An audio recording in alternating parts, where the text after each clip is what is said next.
Book शिकवनिया नव जग शोधूनिया त्यांची उजळू दे जिंदगानी।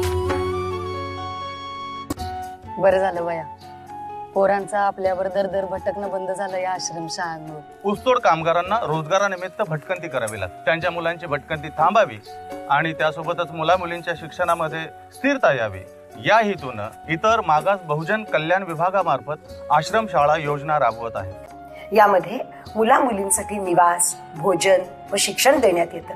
त्याचप्रमाणे गणवेश, बिछाना साहित्य, क्रमिक पुस्तकं, वह्या, शालेय साहित्य व वैद्यकीय सुविधा देखील मोफत पुरवण्यात येतात।